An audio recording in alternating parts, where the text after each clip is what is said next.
Welcome to our Music Game Club May Teacher Chat.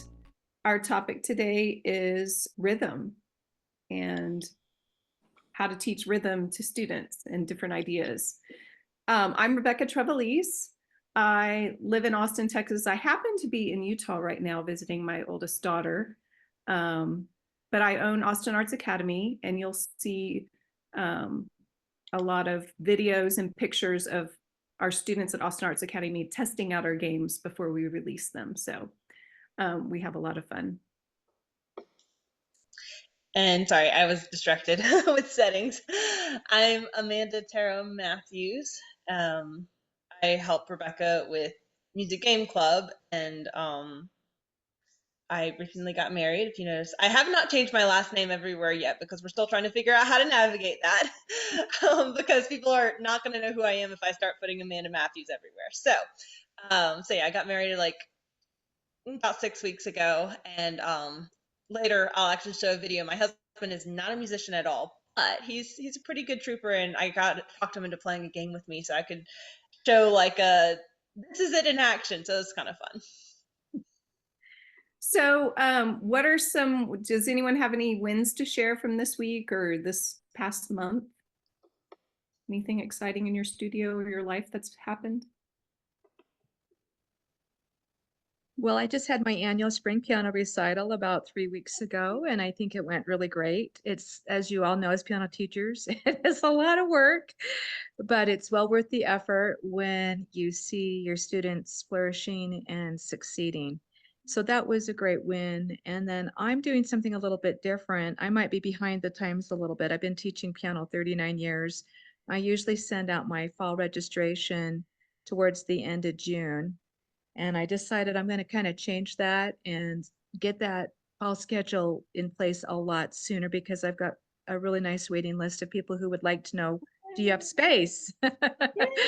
And so and I hope this doesn't come across the wrong way. I have gone through a very detailed process of trying to assess my studio value, what I bring to the table to my students. It's not just showing up and sitting down and teaching a lesson. I expend a great deal of time outside of those lessons, planning each individual lesson, tailoring it to the students' needs and their learning style, making games or, purchasing games to use to motivate students and to make learning fun with music theory. But I took a big jump and raised my rates.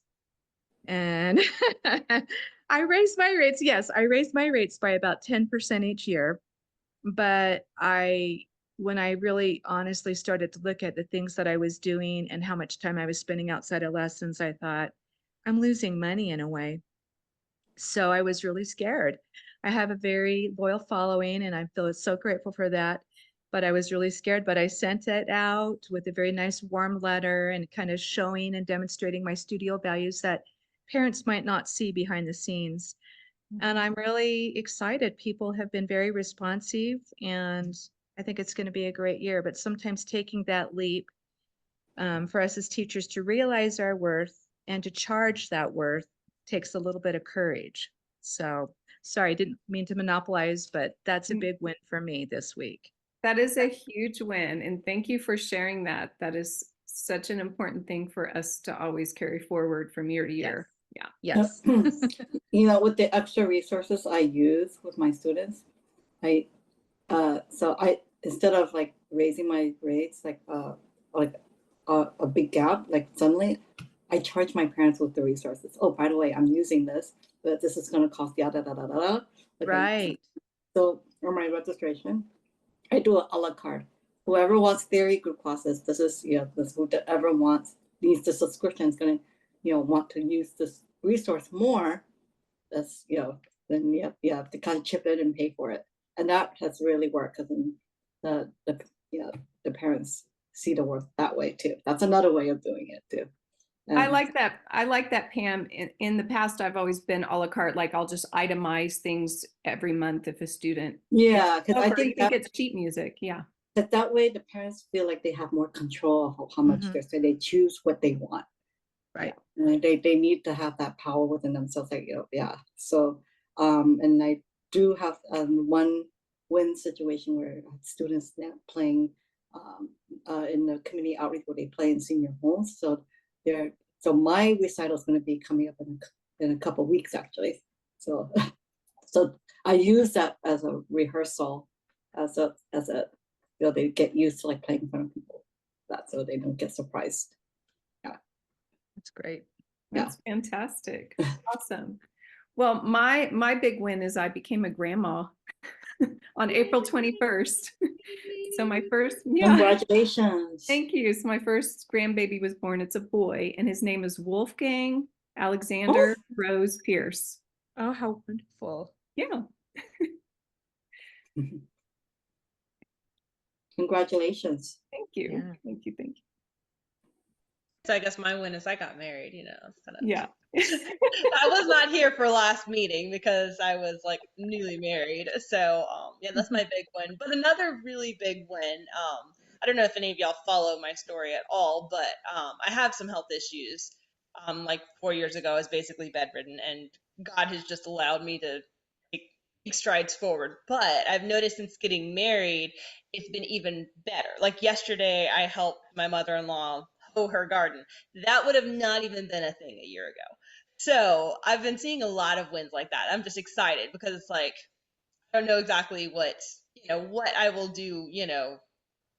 I'm considering group lessons. I have not done group lessons in a long time.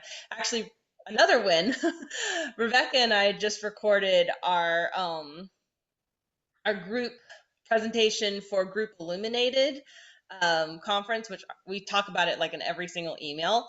That was so much fun, and just a win to see how actually a lot of the videos we're sharing today we share in our presentation. We're like, this is just awesome. Like our teachers need to see these videos because I don't know, but like every time I see group videos, I'm like, ooh, I might see if I can find a setup to do that.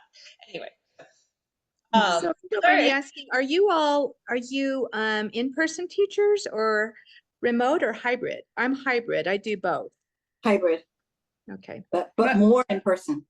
Yeah. Me Most too. of mine Me are too. most of mine are in person. I have 1 to 2 students who are online. Everybody Yeah, else. Okay. like me. Yeah.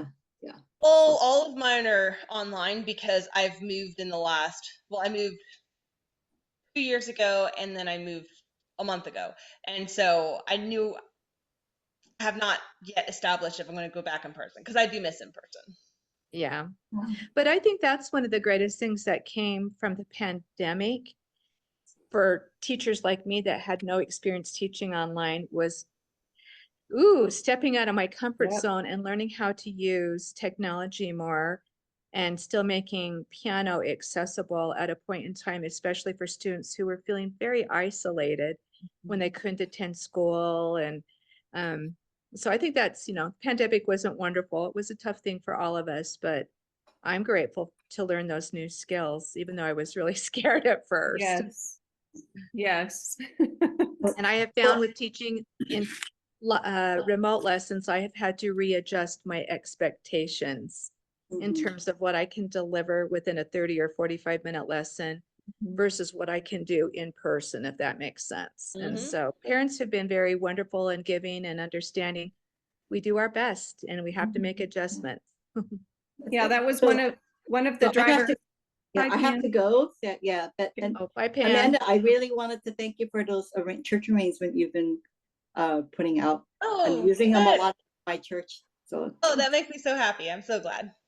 I don't know if I'm one of the few one that actually buys your music. Well, I'm happy. But anyway, thank you. It's nice. Thank to you. meet I know I have to go, but we'll chat again later. Thank Okay. you. Thank you. Bye bye. Yeah, Michelle, so one of the drivers for us creating the Boom digital task cards was Mhm. teachers were still teaching online and still needed resources. And it's Yes. actually still fun to use in person, those digital Oh, resources. they are. Really, They are. they're Yes. still interactive for the student and, so yeah. All right.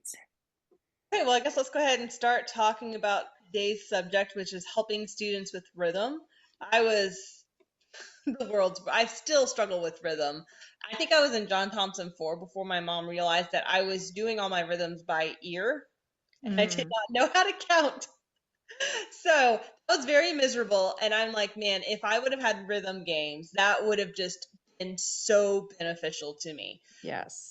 I'm taking from my mistakes and helping my students with like, all right, let's do rhythm more than just like sitting down and counting all these songs, you know. Yes. So today we have a lot of in-action videos, and before we start, I just figured I'd start this off with just a few little tips, some of which you might know, but it's just like good to be reminded because sometimes they're like, oh, I used to do that, and I kind of dropped that. So one of the newer ones, it's I guess within the last 3 or 4 years that I've started using is syllables with rhythms. I was always just like, oh, it's just 1 and 2 and 3, and it made sense to me, and so I couldn't see why it didn't make sense to my students sometimes. But that has been a game changer because it's like, oh wow, you if you use like pizza cut or something like that, they get it. Versus if you do like 1 and 2, 3, they don't. Anyway, so that's one of the big tips that I have found being really helpful. And then another one is to use more body movements with rhythms. I would consider cup rhythms to be a body movement because it's not just sitting at the piano and playing. Okay. It's more interactive, especially because the cup rhythms have like you have to pass it and you have to do it behind your back and all this fun stuff.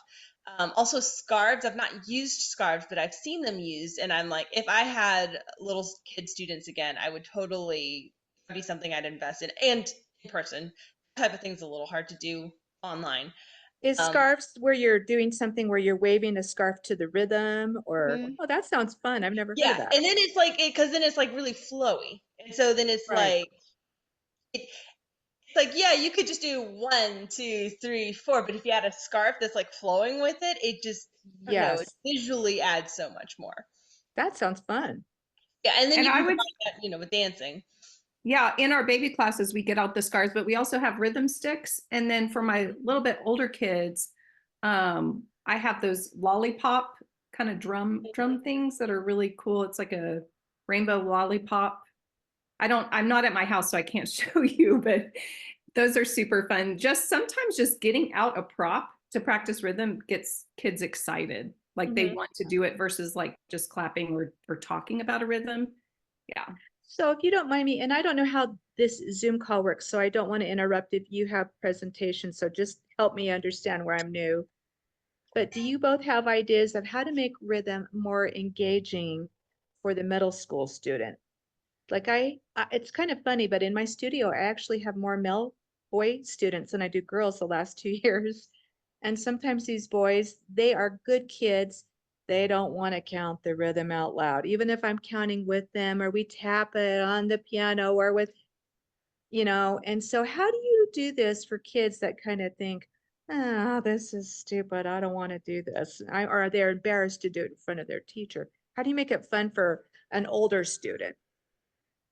So You that know, actually, that's, like, go ahead. sorry, that kind of goes with my next tip, which is not to be scared of using ear training for rhythm. Okay. Like, and I too take that from my experience because there's this whole, I do both ear playing and I'm classically trained. Yeah. And there is this whole like you got to figure out the balance of you don't want to just give them the ear stuff and them never learn how to read music. But Mm-hmm. for things like rhythm, like I said, I was John Thompson 4 before I really understood counting. And I still struggle with feeling the rhythm and just I think releasing and letting myself just naturally do the rhythm. Mm-hmm. But I understand rhythm. And all those years of hearing and matching rhythm, I don't think harmed me any. So I know Rebecca uses a lot of backing tracks for her students. Yes. Yes. So I feel like in a way, like if that is something that works for the students, sometimes hard because my expectations get in the way of students' benefit. I'm like, well, no, you need to be able to count this. It's like, well, no, it's okay if they can kind of feel it. And that's where I almost like the music games because it's like if counting it would discourage them from learning the music Mm-hmm. and they start hating it, I'm like, okay, let's ease it up and let's enjoy the music and maybe do a little bit more ear whatever, and then pull out that music game. So then, even if they're having fun with the music game, and they're having fun with music, and eventually they're going to piece it together.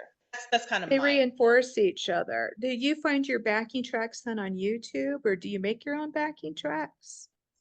So most of my backing tracks come with the curriculum that I purchased. Oh, okay, So I gotcha. use a lot of Piano Pronto stuff, Okay. their method books and their supplemental stuff. A lot of it has backing tracks, but it also has teacher duet parts. So Oh, that's so that's another fun. way to just reinforce, playing the rhythm together. Okay. Yeah. But yeah, those older students, I always, one of my slides has a picture of a teen celebrating, winning a game against me. And How I fun. always try to remind other teachers, teens really, the teens really do, or the middle schoolers really do enjoy playing games. They do. Even if they come in kind of like slinky and, That's a good word. they really do. So I think having fun away from the music, and then when you're in the music and it's a struggle, or you hit something that needs to be worked on, that's the tricky part, is still staying upbeat and somehow reviewing it quickly, just in real time, like, hey, let's do it again. Can we do that 5 more times together? Really or, neat. hey, I'm gonna play it this way or this way. Which way is the correct way? Because sometimes they've told Oh, themselves that's this is good. the correct way, and they really think they are playing it correctly. So if they can hear someone else play it correctly and identify when it's played incorrectly, and then often I will say, well, what makes it incorrect? How did you know? And then that really makes it intrinsic, like, can they identify what I did wrong? That's fantastic. I like that. What books? Now, I have heard of the Piano Pronto, but I've never used those. Would you have to start a student from the very beginning with those, or could you jump into a more advanced level to You be able can to get jump the into backing more, tracks? you can jump into more advanced levels. And if you already have a curriculum you love, just look at their supplemental stuff. It's fabulous. Okay, that's Yeah. great. I appreciate that. If you see me turning my head, I'm taking notes. Yeah, no, that's great. Okay, Amanda, you want me to share? Let me share a Yeah, go few for it. video clips so you can see a few things in action here.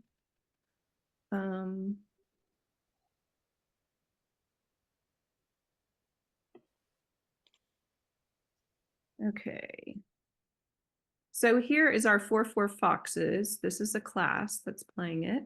Wow. And these girls are ages 4 to 5. So some of these notes and rests are brand new to them. They've never seen them before. They have a note song. All right, let's see.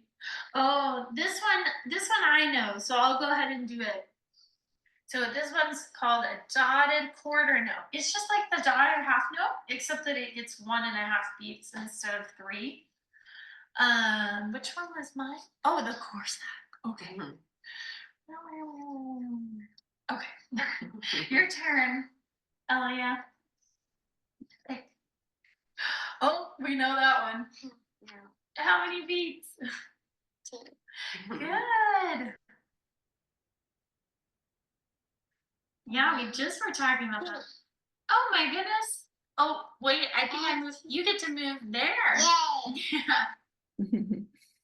That's cute. Cute little fingers. And then this is an older group.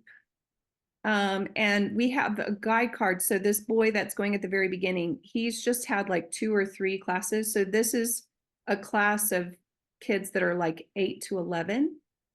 And so he's just trying to navigate all the things. So he has this guide card right in front of him. So he'll use that as a reference. What does it say? 8 rest. 8 rest, and it gets beat upset. Nice. All right. So then you're gonna move to the 8th rest.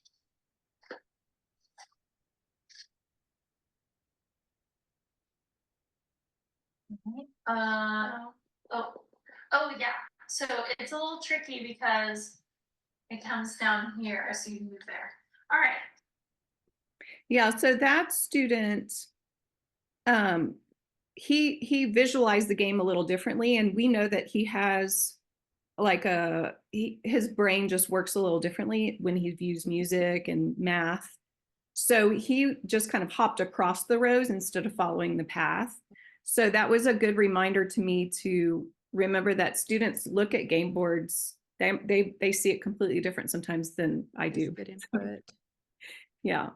How And do you formulate your group lesson? Do you have like one day a week where they all come to their, I don't do group lessons. So yeah. I, Yeah. So the way Austin Arts Academy does it is you're either in a group class or you're in a private. oh, got We it. One or don't the other. have- Got it.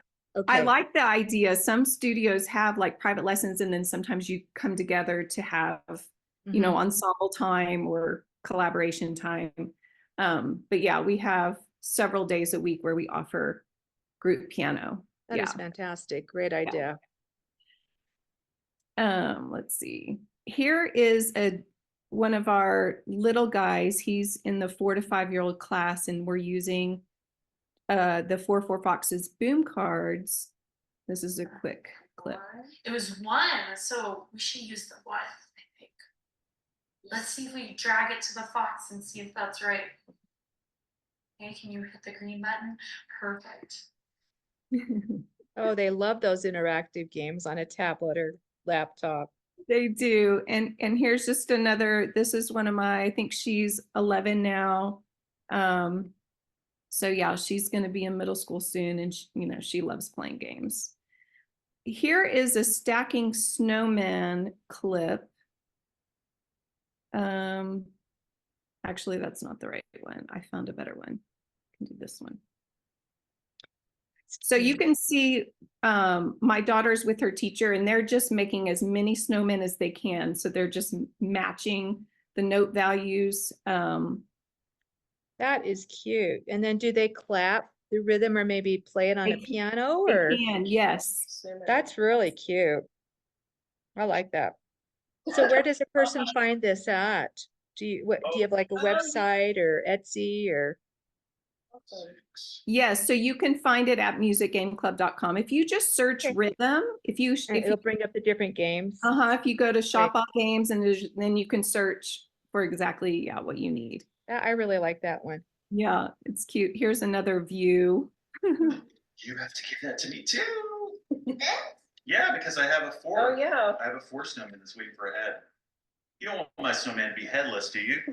Okay. Thanks. Whose turn is it next? And Okay. That's Another Ew, they can make it as tall as they want. Is that? Do you have a snowman that needs a 2? yes, you just completed another snow. So my daughter's in that video clip. Her favorite snowman is when she can have a half note top, a half note middle, and a half note bottom, because then they all match to her. That's great. So that is another way you can match them up. But the hardest way is to have different rhythms represented on each part of the snowman and be able to properly clap and count the rhythm. I really like that because that really requires a lot of analytical skills. There's so much math in rhythm. Yes. And I love that you're reinforcing it with different note values and different rest values. That's a really cute game. It is super fun. Now, if you needed something harder, we have compound cones. So here's a quick video explaining one of the ways. We have several ways to play this game, but this is just one of the ways you could do it with In students. this gameplay variation, you or another student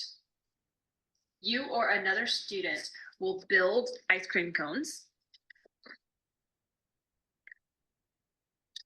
And then your student or student number 2 has to identify what they are. So you can do it in different ways. While they're identifying one, you can just go ahead and build all of the ice cream cones that you have. Wow. I like that because it's more challenging. I mean, I have a lot of games for younger students, level 1, 2, 3, but when I get up to like level 4, this is a nice idea. It makes it more challenging. Makes them. You could really also have one card that is wrong, and so then they your have to students can- identify. Oh, that's right. Pick it out. That's a Uh-huh. great idea. I like the With your- graphics a lot. You get Do students- you do your games, both of you, just with group lessons, or do you do it with in person? Because I do it in person and I do it online too. But Both. sometimes it's hard to know how to juggle how much time to spend at the keyboard versus games. Yeah, that's a good question. Sometimes my students always love to play games. Yes. Sometimes if I end, a lot of times I'll try to end with a game. Sometimes we run out of time. So I always promise the student, hey, we didn't have time for a game. I promise we'll start with a game. That way we can Great. relax and take as much time as we need to really play the game and enjoy it and not be rushing. Right. Or sometimes I just say, we have 3 minutes left. Let's just play a game for 3 minutes, and whoever gets the furthest or whoever has the most cards we just play That for really 3 makes minutes. it fun. It gives them something to look forward to. Yeah. And I do like the boom cards for like that. Oh, there's 5 minutes left. We've got time for a little game. It's like you don't have to set up anything. You just pull out the tablet, get the game. And then it's there. And then boom, they start. Yeah. Boom cards are wonderful. Yeah. Here's another Rabbit Rhythms game. So we're playing a very gentle version of this game. So at the beginning of actually this game that you're seeing the very end of the game. But at the very beginning of this game, we were playing the more traditional way where I show the rhythm card, and whoever quickly identifies and slaps, basically puts their hand on the correct rabbit paw print, time signature, they get to move the rabbit forward. So I showed the card.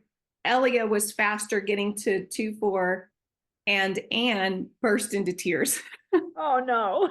I know. So she was sobbing. It took her a few turns to recover, but by the end of the game, we had a very gentle, we decided, okay, let's not do the slapping. Let's just take turns from rabbit to rabbit, and each rabbit can choose, what the answer is and clap and count and move forward. Uh-oh.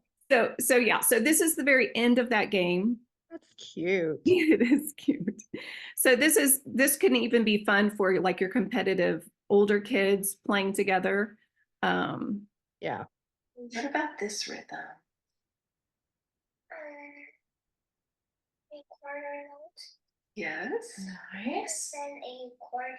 Yeah. So look is at it you. 2-4, 3-4, 4-4, or 5-4 time? What would you pick? 2, 3, 4, or 5 beats. Two. It is 2 beats. Yes. Okay. So you want to move, let's clap this one and then you can move your rabbit twice. All right, ready? 1, shh. That's it. That was easy. Okay. 1, 2. There we go. Okay, the last two moves here, and then you can take a picture because y'all are both gonna win today. Yay! So All are right. these games not only paper games, but do you buy them and print them out, or do you do them on a tablet or both, or? So for Amanda, do we have Rabbit Rhythms as a digital game yet? Okay, we do not. So what we do, we started doing boom cards as our way of doing digital games. Was it last October, November? So we're currently working back on our backlog Right, games. So like get a Rabbit digital. Rhythms was like March of last year. So we don't have all of our games to have accompanying boom cards, but we're working Okay. toward that. Anything new. Great. So like this month we're doing Rhythm Reef, and there's 4 boom cards that go with it, which Okay. complement each other very well, because I know one thing that Rebecca does in her studio is she'll introduce the concept or the game, and they'll play it, and then the next week they'll review with boom cards, maybe the next 2 weeks, and then come back to the game. So it's kind of they have like one focus for a month. So That's a great idea. we're To working to really get both. reinforce it. So we're working on the goal of getting both for every single game in our shop. That's wonderful. Okay, I have one last video. This is our Counting Caterpillars game. And students have to create a full measure before their before their caterpillar transforms into a butterfly. So this is kind of a condensed, sped up version for beginners. But there are alternative plays for older kids who are more advanced. And this is for 2-4, 3-4, 4-4, and 5-4 time. That's cool. oops, hold on. Let's do this here. Banana. Can you clap and count that for me? One. So you're gonna hold it. 1, 2. 1. So can you hold it? 1, 2. 1. So without clapping that second one. 1, 2. Keep holding it. Can you keep your hands together for the second beat? 1, 2. So 1, 2, or is it 1, 2? 2. Like that. So I love this video because she just couldn't get it. Even when I said, you know, can you hold it for the second beat? And it's like she knew what she wanted to do, but her body could not do it yet until she heard me do it correctly and then incorrectly. And then she was like, oh, and then she held them together. So those are nice when you can see that the student isn't like, she wasn't getting fatigued. She was still smiling. Her classmates were not rolling their eyes or huffing and puffing. So I knew that we were in a good place. That's So good. I could kind of drill it down. Like I was determined, like, we're going to get this half note into this girl's body. So let me continue here. You can see them help each other in just a second. Got it. Okay, same thing when you're playing it on the piano, you're gonna push the key down and go 1, 2, and you're gonna keep it down for that second beat. Okay, transform into a butterfly. And this one goes in the pile. Okay, 2 beats. You have, I think you know what that is, right? A quarter note gets 1 beat, and can someone help Lewis and tell him how many beats his other note gets? 1 beat? Yes. Do you know what it's called? What is a 4-beat note called? A whole note, because it kind of looks like a hole, right? Yeah, a whole note. Okay, so you don't have 2 beats yet, but guess what? Why don't you put your 1 beat there? Put it in the category. Can you pick one of these to complete your measure? Yes. So guess what? He has 2 beats now. Can you clap that measure? Yes. So 1, 2, transformed. All right. So we will put these back. Even if you get this wrong, do you still transform it to 11 part? Only until you have 3 beats. So can you flip your cards over to see what you have? Because you're going to go next. I didn't have a card. I only have this card. Do you have 3? Oh, I'm going to give you. I'm sorry. I need to give you an extra card. Here we go. And I need to give you an extra card. There you go. This one's So, the same as it. okay. And I need to put another one here. So Keon needs 3 beats now. So put your cards down. Oh. Keon needs 3 beats, but he has 4 and 1.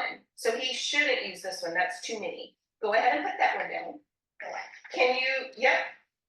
Yep. So what did he do? Did he make 3? Did he make 3, guys? Did he make 3 beats? Somebody's water bottles out there. Yeah, that's mine. Okay. How many beats does Keon have? Look at his measure. 1 plus 2 equals 3. He has 3 beats. Can you clap and count this? 1, 2, 3. Thank you for holding that half note. Very good. Transformed. Yeah. Banana. So a lot of times for my classes, I will make enough success posters for every student to Cute. That's sweet. hold the success. But here's my slinky teen, she still has fun, even with her long nails when she comes in for her piano lessons, so yeah, it's still fun for those older kids. That's And great. we do have like chameleon chords. We have chord games and scale games. We do have some more advanced concepts out there. That's great. Yeah. That is great. Thank you for sharing that. How fun. All right. So I know that we are at our 30-minute time window. So we want to honor that. If you want to stay on, we have a video explaining or showcasing our game of the month, which is Rhythm Reef. It's another rhythm game. We also have YouTube videos. I've got a YouTube video. I'll send it to you in the email of like me I playing would love that. with my husband, so you can kind of see it in action. And he got confused on some of the rules, so it's like very good in action. So do you both make these games? They're Mhm. creative and fun, and the graphics. I don't know if you make them on Canva or how you make them with Photoshop, but they're cute. So we Or hire an Adobe. artist. We hire an artist because that is one important thing to us. Most of the games out there are too babyish, or the graphics are just not very, especially for the older crowd. Like you cannot get by with. Yes.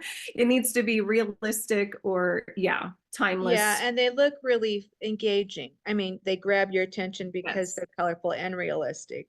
I Yes. noticed that from the first video that you showed, like that snowman game. I think I want to get that. I like that. I love the idea of stacking the rhythms, making them think about what equals 2 beats here, what equals 2 beats there, and then having them clap it, Mhm. or like you say, use the rhythm sticks. So Right. I like that. Yeah, so we'll wrap this up with this month's game, which is Rhythm Reef. So here's the full printable version. I do not have the game board in the video because we're just playing one round. But if you're playing multiple rounds, or there's a few different things where if you slap like a double rest, you get to move forward. I was just focusing on teaching how to play the game in the video I'm about to show. We didn't do that. So they have almost regular deck sized cards with notes and rests. And apparently I can't find a rest. Yeah. So there are 9 sea creatures. We have a little, I think that's the ghost shrimp. It's one of my favorites. And we have blue crab, and there's a sea turtle and stuff like that. We have our note guide, which you'll also see in the video. So that way, if students don't know, they can reference this for the first time or two that they're playing. Of course, there's the instruction sheet that I like learning with someone teaching me better than reading it all. And there is the activity sheet where they can color the crab, fill in the answers. And finally, as always, the very colorful success poster. So I'm going to show a video of me teaching my husband how to play the game. He knows absolutely nothing about music, and so he was just humoring me to play the game.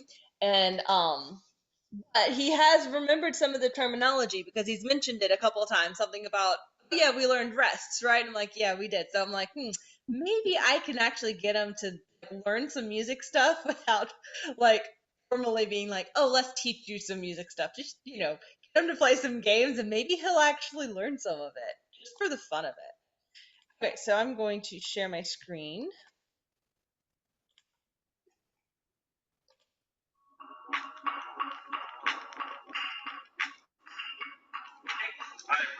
Okay, so we probably will not use the game board because we'll just do one round, but if we're doing multiple rounds, you do game board, but we'll just do one round. Okay, so if you want to use the note guide, you can.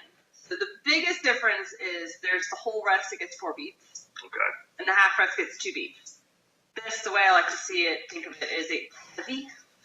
It hangs below the staff, so like this one's heavy, it hangs below the staff, it gets 4 beats. Okay. The half rest, it's lighter, it hangs above the staff, above. So they're really, really, I still have to look at them and figure out which one they are. Okay. Okay. The heavy one gets 4 4 beats. beats, 2 beats. 2 beats, yeah. Because it's light. Okay.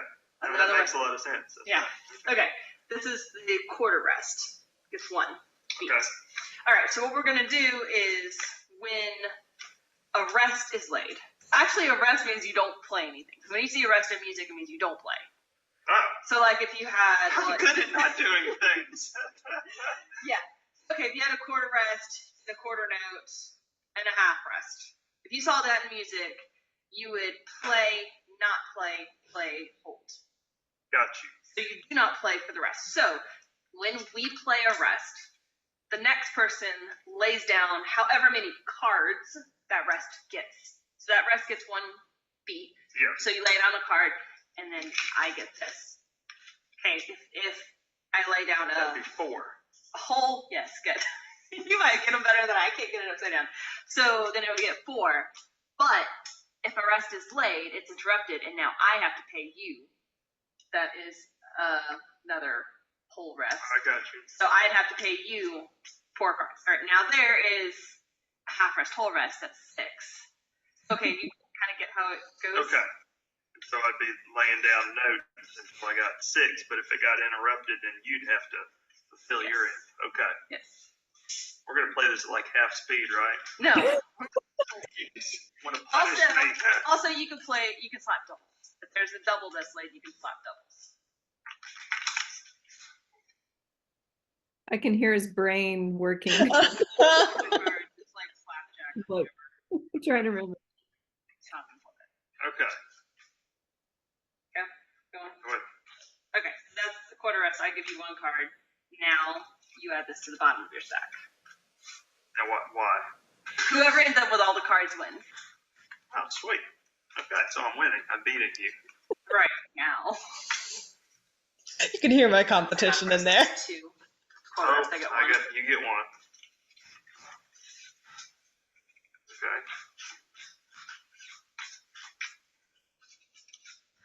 Oh, the stakes are high. It's a half rest. Uh-huh. 2 cards. It's a double. I stole it. I'm not sure what just happened. Okay, so I laid it. that's kind of like the gist of the game. We've got the full 10-minute video on YouTube that you can watch, but yes, because it's basically just we're playing through the entire game 1 round, and yeah, that kind of goes to you can explain it and play it, and then I could probably ask him, hey, show him a quarter rest. What does this get? He's a very visual person. He's an artist, so he probably will remember that gets 1, and half rest gets 2, because with this game, like you're paying what it's worth, and so it just really reiterates how many beats all the rest get. So in a group setting, we would each have a game piece, like a sea creature of, and then we would be going around in the circle playing 1 card at a time, and then whoever plays the rest, the next person pays, that person gets the cards, and at the end, when someone has all of the cards, their sea creature moves forward further into the ocean, right? Right. Okay. If you're pressed for time, because like with 2 people, it did take us about 10 minutes to play the full thing. Of course, it was kind of interrupted with me explaining sometimes. But if you're pressed for time, you could always do like a 2-minute timer. And this is a speed game. Like he was going slowly because he was just learning it. But if you get students that are competitive, you can be flipping really, really fast, which is a really good way to accidentally pass up doubles, and then it gets skipped, and then no one can slap the double. So it's like you have to be really fast on it. But if you're pressed for time, you can set a timer for 2 minutes, and then whoever has the most cards at the end of 2 minutes gets to move forward. So you could always play it that way if you wanted to. Awesome. Okay. Well, thank you so much for joining us for our May teacher chat talking about rhythm. We'll see you in June.